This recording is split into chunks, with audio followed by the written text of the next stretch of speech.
பரவலாக ஒரு கருத்து போயிட்டுருக்கு. என்னன்னு பார்த்தீங்கன்னா, காங்கிரஸில் வந்து தடி எடுத்தவங்களாம் தண்டல்காரன் அப்படின்ற மாதிரி திருச்சி வேலுசாமியாக இருக்கட்டும், தாக்கூராக இருக்கட்டும், இன்னும் பேர் தெரியாத களத்திலே இல்லாத நானும் காங்கிரஸில் முக்கிய பொறுப்பில் இருக்குன்றவங்கலாம் பயங்கரமாக பேசிகிட்டு இருக்காங்க. எங்களுக்கு 50 சீட்டு கொடுங்க, 60 சீட்டு கொடுங்க, 100 சீட்டு கொடுங்கன்னு கேட்டுட்ருக்காங்க.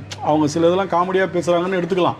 பட் என்னன்னா, ஏன் இதை வந்து மேலிடம் கண்டிக்க மாட்டுதுன்னா, இங்கே இருக்கிற தலைமை செல்வம் பெருந்தவங்க இருக்கார், அவர் பேச்சை யாரும் கேட்க மாட்டாங்க.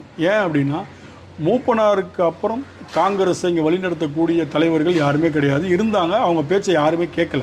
மூப்பனார் இருக்கும்போது அவருடைய பேச்சை எல்லாருமே கேட்டாங்க. இன்றைக்கி இங்கே கட்டுக்கோப்பான தலைவர்கள் யாருமே கிடையாது. அதனால தான் இங்கே வந்து எல்லாருமே பேசுகிறாங்க. சரி, இதை திமுக எப்படி பார்க்குது அப்படின்னு பார்த்தீங்கன்னா, திமுக அதை ரொம்ப காமெடியாக பார்க்குது, காங்கிரஸில் மற்றவங்கலாம் பேசுகிறத.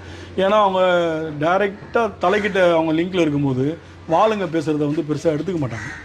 அதனால் ராகுல் காந்தி தான் இதுக்கு செக் வைக்கக்கூடிய ஆள். ஏன்னா இவங்க பேசுகிறதெல்லாம் இப்போ இவங்க பேச 10 இடம் கூடுமானா கூடாது, இன்னும் 5 இடம் குறைஞ்சிடும். இதுதான் திமுகவுடைய அஜெண்டா. நீ பேசிக்கிட்டே இருந்தனா இன்னும் 10 இடம் சேர்த்துலாம் கொடுக்க மாட்டேன், இன்னும் 5 இடத்த குறைச்சிடுவேன் அப்படி. ஏன்னா ஒரு தேர்தலில் வந்து 55 இடங்கள் வாங்கி கிட்டத்தட்ட 40 இடங்கள் தோத்தாங்க, 45 இடங்கள் தோத்தாங்க.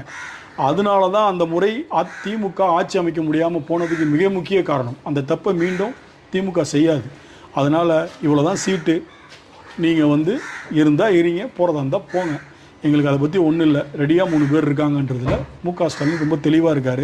இவங்க கத்தி பேசுனாங்கன்னா எனர்ஜி தான் போகும், வயசானவங்க.